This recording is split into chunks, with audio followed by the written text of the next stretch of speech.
Ok, alors je vais vous faire une petite présentation du démontage remontage du fusil français MAS 36. Donc celui-là c'est un MAS 36 type 2, donc avec une fabrication d'après 1945. Donc ça faisait pas mal de temps que je cherchais un MAS 36 euh, à ajouter à ma collection. Par rapport au prix qui se pratiquait sur les différents sites spécialisés, voilà, ça me bottait pas trop. Et puis là, une occasion s'est présentée. Bon, celui-là, il est chambré en 300 Savage, mais moi, je cherchais principalement un 708. Bon, celui-là, il est en 300, mais il est recanonné. C'est-à-dire qu'on a changé le canon. Il n'est pas fretté, c'est pas une frette dans la chambre. Donc bon, par rapport au prix, il fallait pas être trop non plus difficile. C'est une belle pièce. Bon, il était vendu avec quelques accessoires, hein, le talon de crosse, la bretelle cuir, donc il y a apparemment une bretelle originale, et puis il y avait aussi avec ce fusil la baïonnette. Donc en fait voilà, plus des choses comme ça. Donc la baïonnette qui normalement est montée sur le fusil, mais qui, de par la loi française, ne doit pas être monté et le fusil ne doit pas être transporté avec sa baïonnette, puisque du fait de cette baïonnette, le fusil passe en première catégorie. Donc bon, voilà, moi la baïonnette je l'ai. Mais bon, elle restera bien au chaud au coffre, puisque de toute façon, il n'y a pas vraiment d'intérêt au tir sur cible à avoir une baïonnette au bout de son canon. Donc voilà. Donc on va faire un petit tutoriel comme ça pour le démontage. Bon, moi donc c'est un fusil qui avait pas que j'ai acheté un tireur qui tirait plus, qui a dû séjourner pas mal de temps dans un coffre, hein. On voit que bon, il y a encore des petites traces là de salissure, hein. Bon, après j'ai au niveau de la culasse, bon pareil l'acier qui a un petit peu changé d'aspect. Bon, moi on va le démonter entièrement et puis je vais essayer de ravoir ça au propre.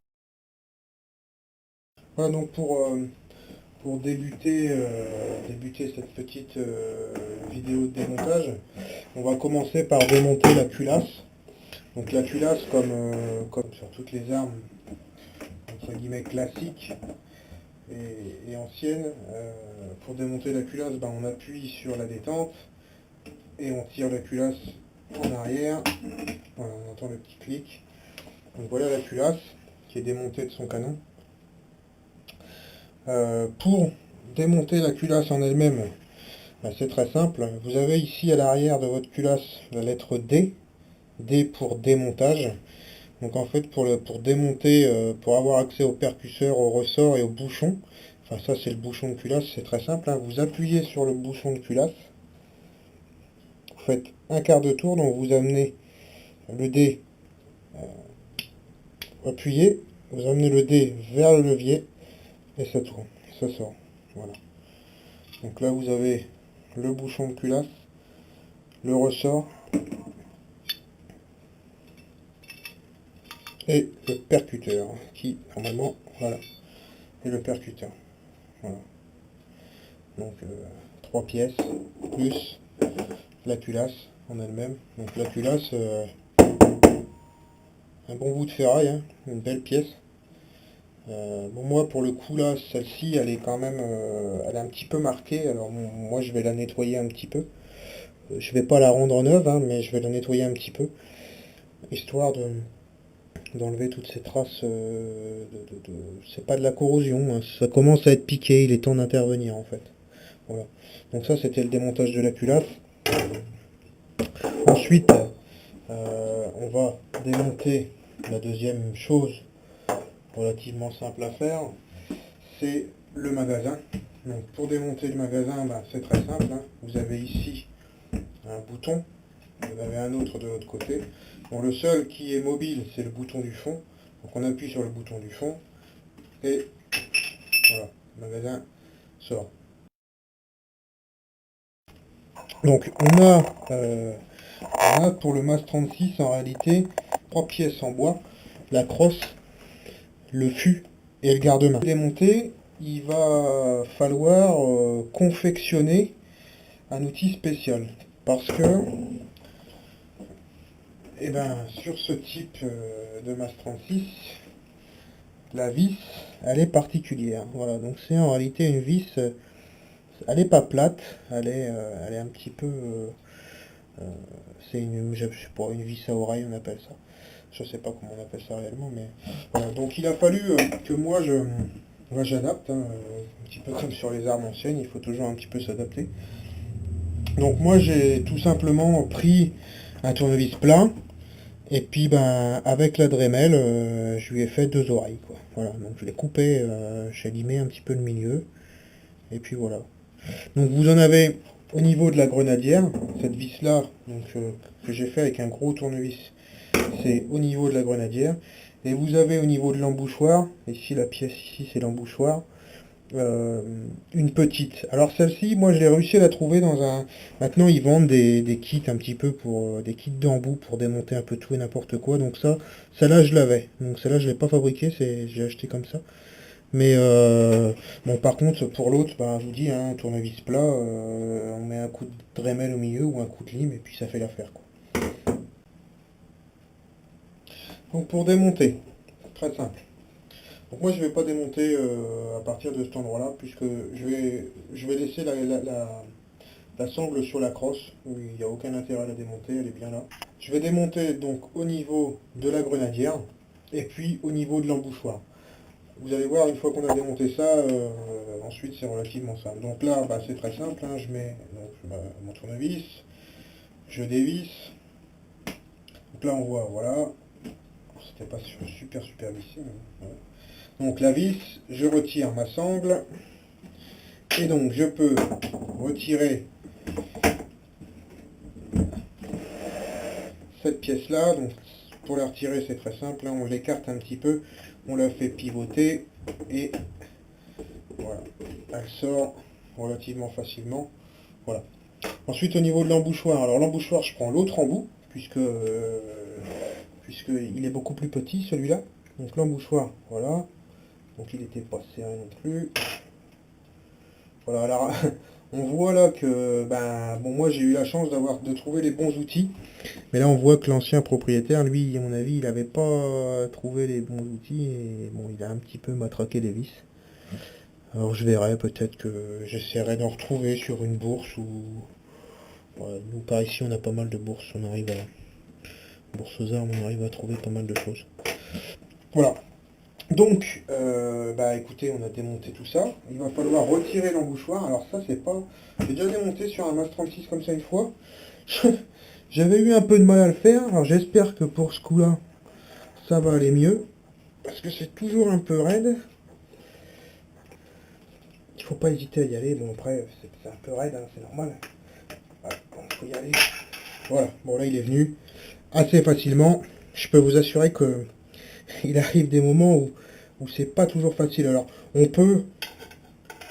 Enfin bon, je pense qu'on peut, hein, l'aider en tapant un petit peu sur le couvre-guidon.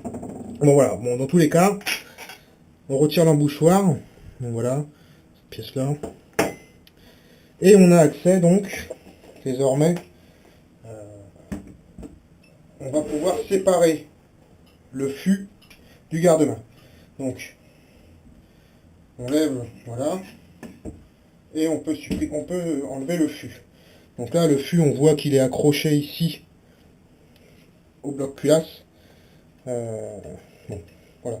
Donc là, on a le porte-baïonnette. Alors le porte-baïonnette, ben, pour cette arme-là, comme il a été entre guillemets civilisé, je sais pas si on peut appeler ça comme ça. Bon bref, ils ont mis à la place de la baïonnette un bouchon. Donc c'est un bouchon qui est vissé. Donc bon voilà, on dévisse ça comme ça. Et puis, je sais pas trop. Voilà. Donc à la base, hein, donc c'était comme ça. Et puis on mettait la baïonnette dedans. La baïonnette est comme ça. Bon là, apparemment, elle rentre pas bien. On va voir au démontage. cette pièce-là pour le nettoyer. Peut-être que c'est une histoire de nettoyer. Donc ensuite, bah, moi je vais tout démonter, hein, puisque tant qu'on est là, on va tout démonter pour tout nettoyer. Donc pour démonter cette pièce-là, bah là apparemment c'est un écrou prisonnier. Donc bah, il faut dévisser. Donc on dévisse, voilà. Et puis, le porte-baïonnette, il est là. Et l'écrou prisonnier, il est là. Voilà. Petite pièce. Donc voilà. Le fût en une pièce. Bon bah là je vais pouvoir le nettoyer un petit peu, hein, puisque là il y avait des traces. On nettoiera après. Alors le garde-main. Alors le garde-main c'est pareil. Allez voir, c'est un petit peu... Des fois ça va, des fois ça va pas. Donc pour le coup on va essayer de faire que ça aille. Donc il faut... Ici vous avez une pièce qui bloque le fût. Là on voit, on verra après, le fût il est usiné de façon à ce que cette pièce métallique le bloque. Ouais, il ne peut pas sortir là. On voit qu'il est coincé. Donc il faut l'enlever en premier au niveau du guidon. Donc il faut tirer dessus en faisant quand même attention de ne pas casser. Bon là il est venu rapidement. Donc on tire doucement dessus. Et puis bah après, voilà. On arrive à sortir le garde-main. Donc là, on a le garde-main qui est démonté. Qui est séparé du fût et du canon. Donc on va pouvoir nettoyer tout ça.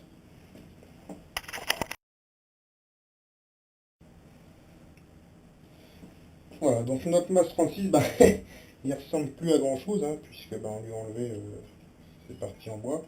Donc on va enlever cette pièce-là, donc qui tenait le garde-main et le fût. Et on va s'attaquer à la crosse. Alors pour la crosse, bah, c'est très simple, hein, on voit qu'ici il y a une vis, comme sur la majorité des armes de toute façon. Hop, je vais le tourner comme ça. Donc une vis plate, on tournevis.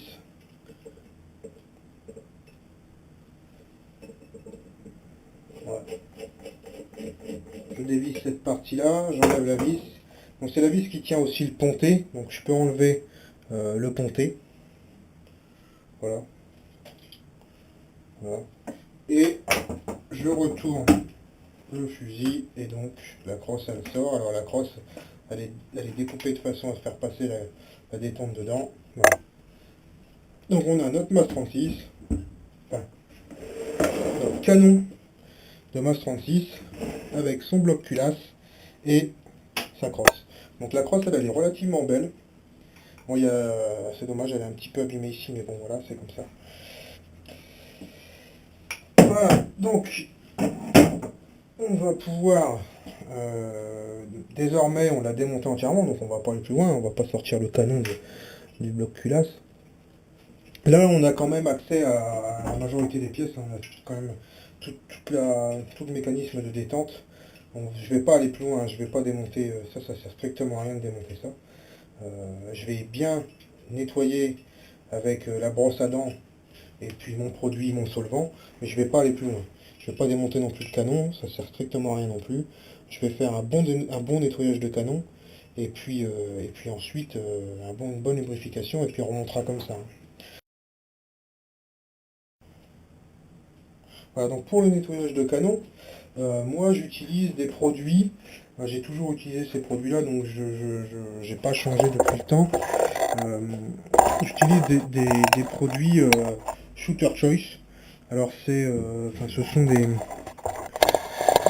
produits que j'utilise un petit peu dans toutes mes armes, que ce soit mes armes de tir à longue distance ou mes armes comme ça un petit peu historiques.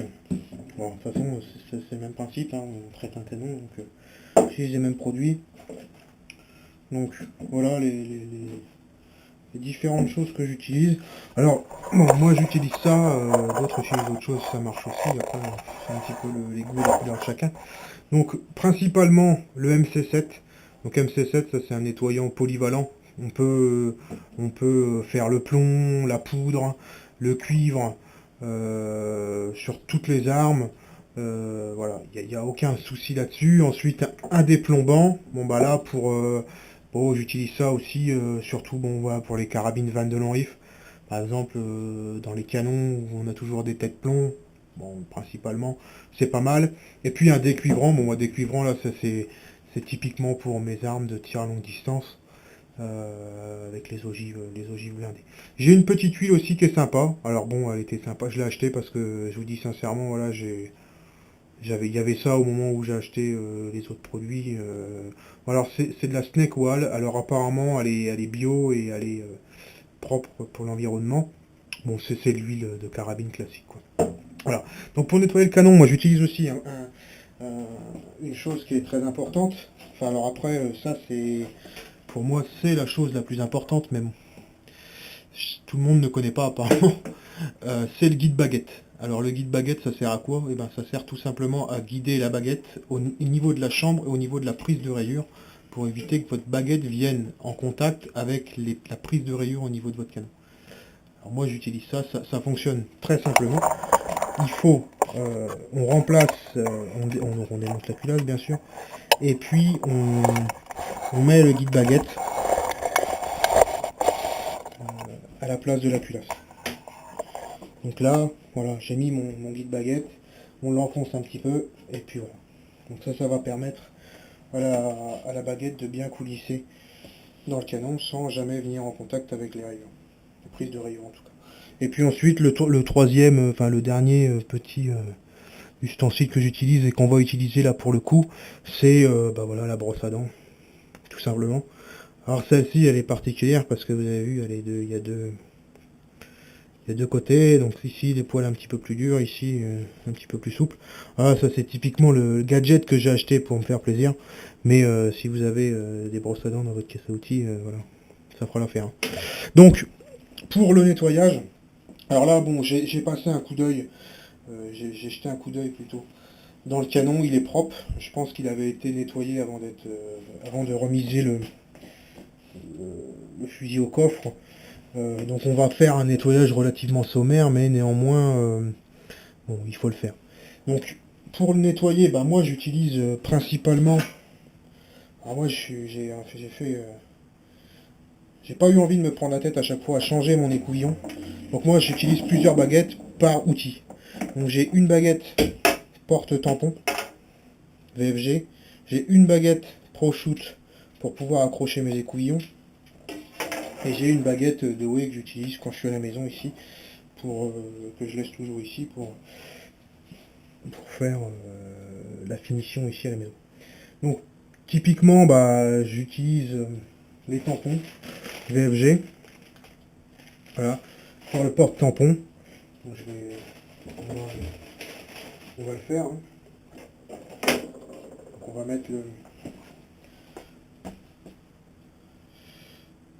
va mettre un tampon au bout. Voilà, donc c'est fileté ici, donc on vient visser en fait le tampon dessus. Et comme c'est vissé, on peut plus ou moins, si l'on visse plus ou moins fort, comprimer le tampon afin de l'élargir un petit peu. Le diamètre va augmenter. Donc voilà, je mets un tampon sur cette baguette là. Je dois avoir quelque part, peut-être en dessous, voilà, les écouvillons. Alors les écouvillons, ben voilà, un cuivre et un nylon. Alors moi, j'aime pas vraiment le cuivre. J'ai jamais vraiment aimé les écouvillons en cuivre, mais bon voilà, c'est comme ça, faut le faire. Donc je vais démarrer par un petit coup d'écouvillon en cuivre. Je glisse dans mon guide baguette. Bien tenir par la poignée. Et voilà. L'écouvillon il ressort là-bas. Alors, petite précision sur les baguettes. Alors après chacun fait comme il veut, mais bon voilà. Moi j'utilise des baguettes gainées. Elles sont toutes gainées. Il y a pas de. Il y a une protection en plastique autour de la ferraille pour éviter que ben, la baguette vienne en contact avec la prise de rayure.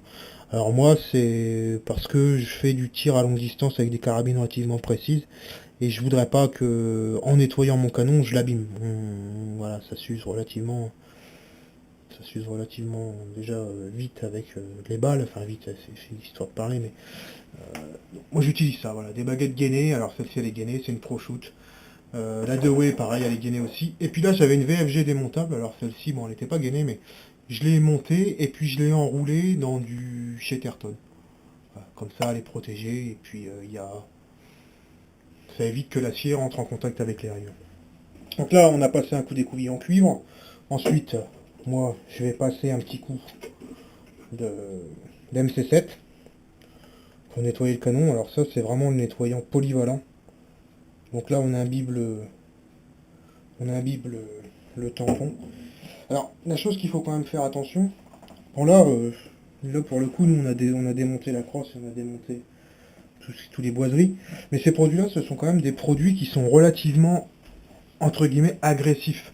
Alors je dis pas que s'il y a une goutte qui tombe sur la crosse, ça va vous faire un trou, mais je vous conseille quand même de protéger toujours vos crosses ou vos boiseries, ces produits-là. Alors moi, quand je nettoie ça, quand ma carabine est montée, je mets toujours en dessous le guide baguette un chiffon. De façon à ce que quand vous rentrez, des fois quand vous allez rentrer le tampon dans le guide baguette, bah, il va y avoir une petite goutte qui va tomber quand même. Ça évitera que cette petite goutte aille sur votre belle crosse en bois. Donc voilà, moi je mets un chiffon sous le guide baguette et puis ça va très bien. Donc là pour le coup, bah, je vais passer mon MC7 dans le canon.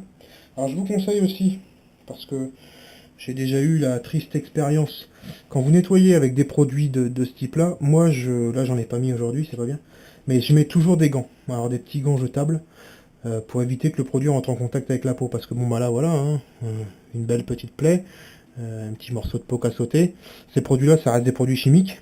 C'est jamais bon que ça rentre en contact avec votre peau, surtout des plaies ouvertes. Donc d'habitude voilà, je mets des gants, ça coûte pas grand chose, j'achète ça par boîte de 500 et c'est réglé.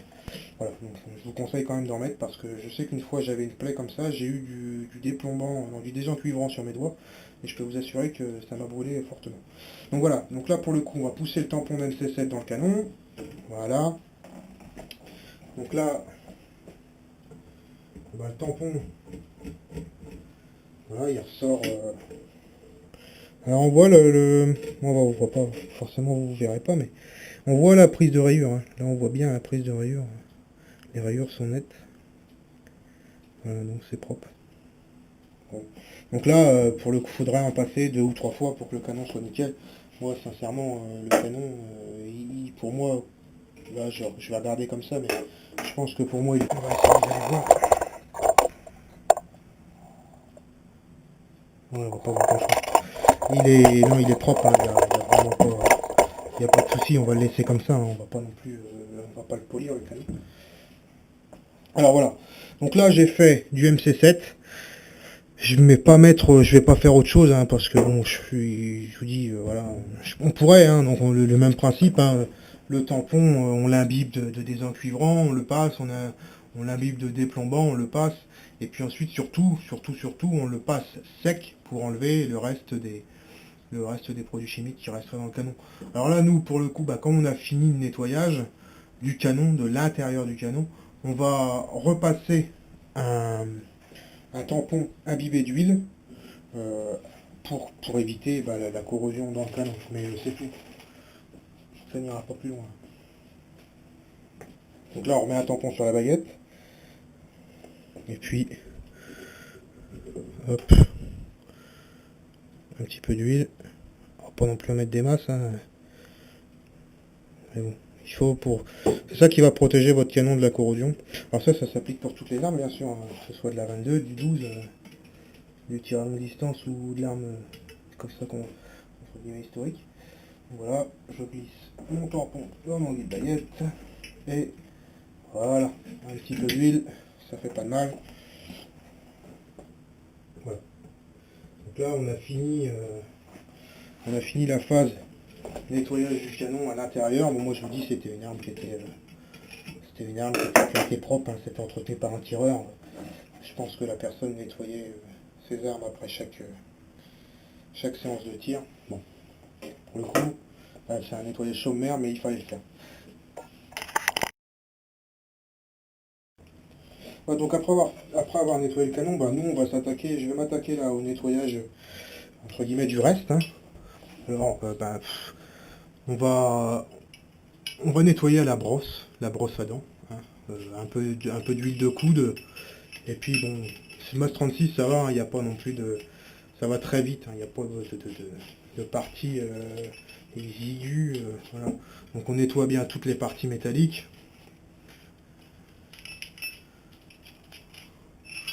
On va nettoyer la partie bloc détente ici.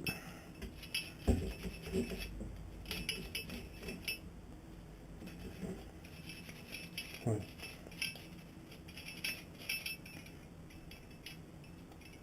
Là c'est pareil, hein, je pense que, bon, comme on a vu tout à l'heure, sur les vis, il y avait déjà des traces, hein, donc je pense que l'ancien propriétaire, il avait déjà mis un petit coup là-dessus.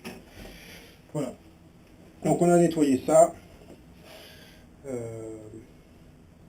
On va pouvoir remonter au moins la crosse. Donc là, moi, je vais mettre un petit coup d'huile. Je vais mettre un petit coup d'huile au niveau de la détente. Léger.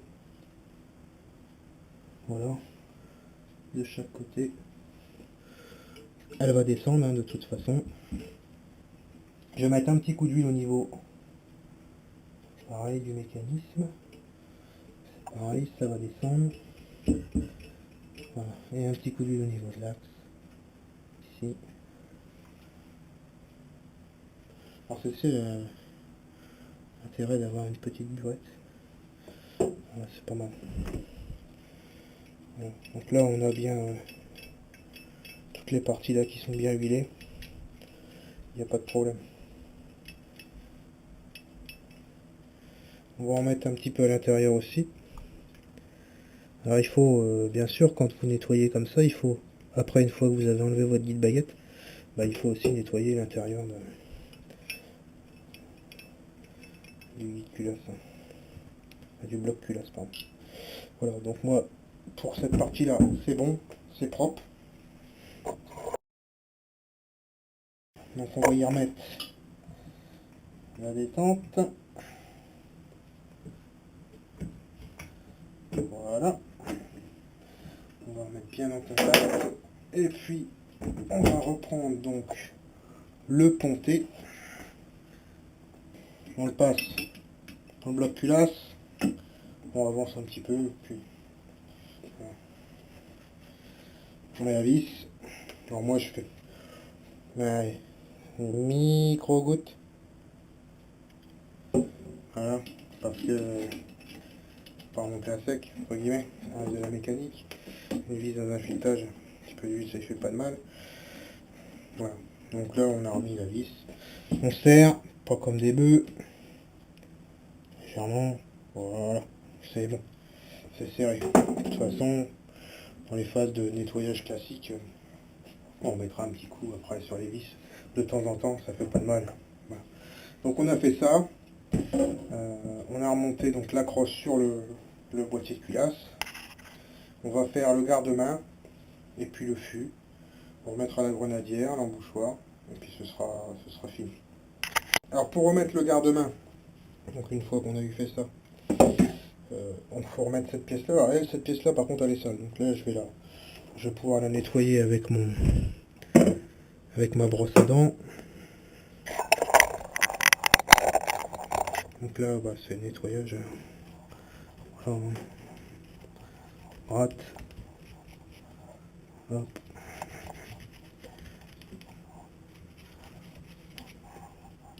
C'est la pièce qui tient les bois sur le MAS 36. Voilà, donc ça c'est pareil de temps en temps, hop, petit coup de chiffon.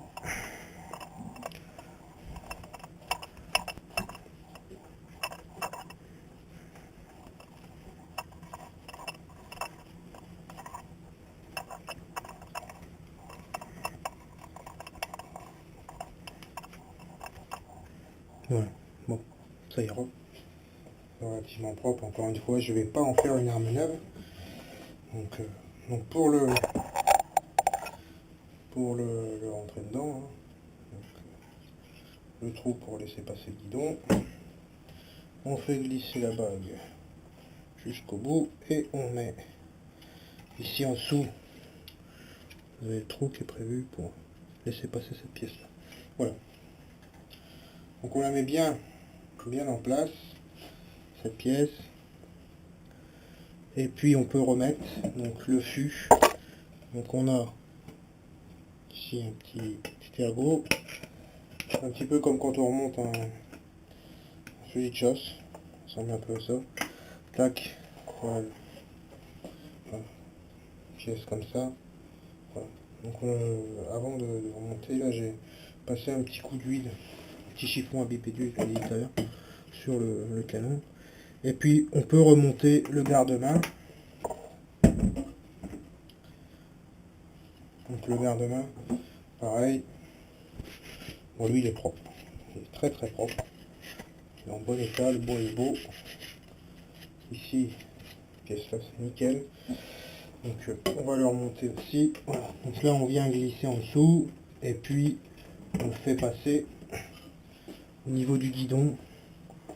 Voilà, clic. Très bien. Voilà, donc on a remonté les bois.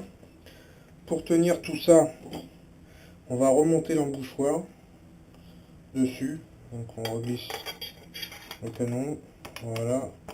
Normalement, tout à l'heure on a eu du mal à l'enlever. Normalement quand on remonte ça va un peu mieux, mais c'est pas toujours le cas. Donc là il faut faire aller, hein. Bon là ça va, il y va. Faire attention de ne pas se pincer. Voilà. Voilà, là il est bien en place. Alors, vous voyez, à mon avis, l'ancien propriétaire il avait eu du mal à dévisser la première vis, moi il a abîmé un petit peu le poids. Bon, c'est pas bien grave. Voilà. Donc on a remis l'embouchoir. Donc comme pour le démontage, on l'a fait, on enlève le bois comme ça, hop, un petit quart de tour. Voilà. On va pouvoir remonter la sangle. On met une vis. Je reprends mon outil que j'ai compris sur moi-même. J'ai une montée, alors c'est pas facile. Là en haut. Voilà. Une fois que ça a pris, on serre.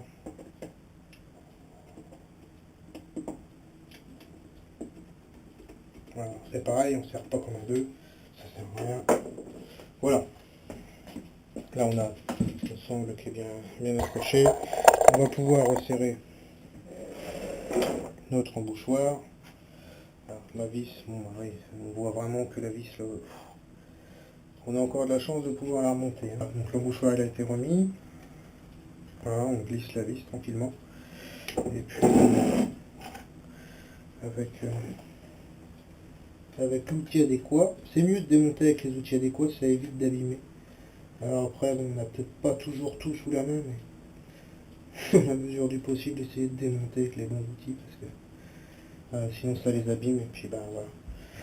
Donc là, moi j'ai resserré, donc vous avez vu, hein, j'ai resserré à la main, c'est pas non plus...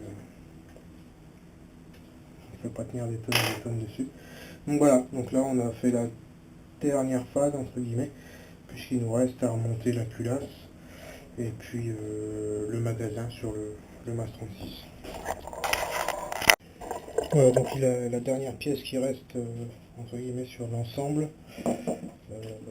c'est le bouchon de baïonnette. Donc lui par contre je vais lui mettre un petit peu d'huile. Celui bon c'est vraiment la grosse pièce métallique. Donc autant. C'est pareil, il a été un petit peu abîmé aussi celui-là, je pense, je sais pas pourquoi. Voilà. Donc ça c'est toujours bien quand même sur des gros filetages comme ça de mettre de l'huile, parce que après voilà, bon c'est pareil, un petit peu d'huile sur ces pièces là pour éviter la corrosion, c'est pas mal non plus. Voilà, donc ça c'est fini. On va passer au remontage de la culasse. Alors je vais vous épargner aussi la phase nettoyage, ça je le ferai dans un second temps. Alors je pense que je vais essayer de l'avoir à la paille de fer, assez fine. Bon, il est pas... c'est pas super abîmé, hein, mais bon, moi ça m'ennuie un peu. C'est pas très beau. On va essayer. Bon voilà, donc le remontage de la culasse, c'est pareil, hein. Ça reste relativement simple. Donc avant tout remontage, petit coup de chiffon. Voilà, ça c'est le BABA, le chiffon. Voilà, donc on entend que c'est creux. Voilà. Donc pour le remonter, ben, voilà, par contre pour le coup, alors je vais pas dire que je vais faire baigner ça dans l'huile, mais percuteur, voilà. Donc c'est pareil, hein, donc là on voit pour remettre le percuteur, ben on voit que ça passe dedans. Le percuteur on le remet comme ça. Voilà. Tout simplement. Le ressort, ben, le ressort, coup de chiffon. Le bouchon de culasse, il est sale. Donc lui, hop. Voilà. Petit coup d'huile. Mange pas de pain. Voilà. Et donc on remet le bouchon, toujours le dé côté levier. Hein. On appuie et on fait un quart de tour. Voilà, on a entendu le petit clic. Voilà.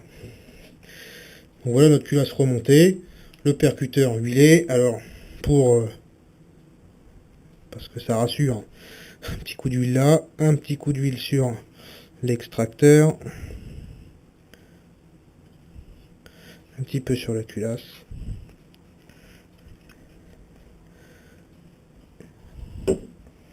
Et on remplit.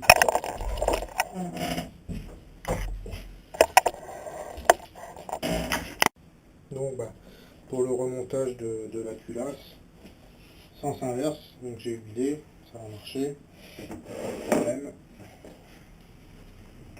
On remplit la culasse, faut trouver l'axe, hein, mais bon, il va assez facilement. On appuie sur la détente, on avance à fond, voilà. Voilà. Et là pour le coup, bon, on va...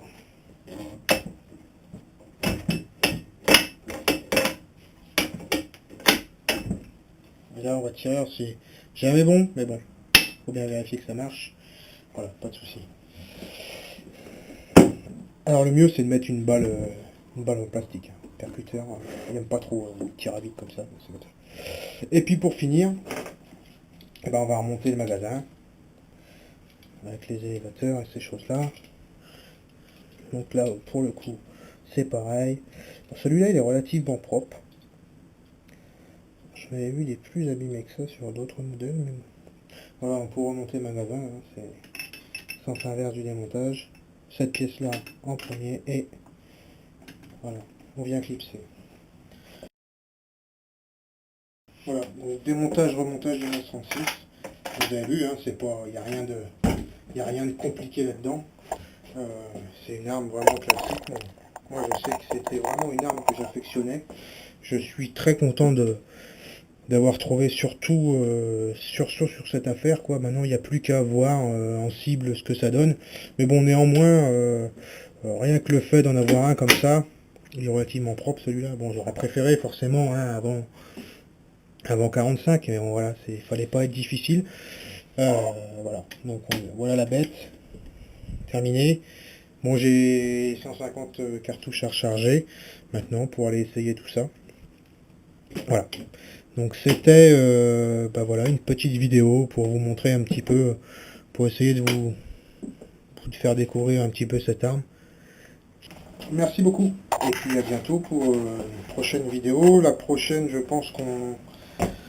Bon bah nous on va essayer de faire un petit peu tout. Alors je dis pas qu'on en fera une par semaine, mais on va en faire d'autres. Hein. À suivre peut-être une arbalète, une belle arbalète, un pistolet CO2, bien dans peu de temps aussi le montage d'une belle crosse pour Remington 700 pour du tir à longue distance. Voilà. Allez, à bientôt.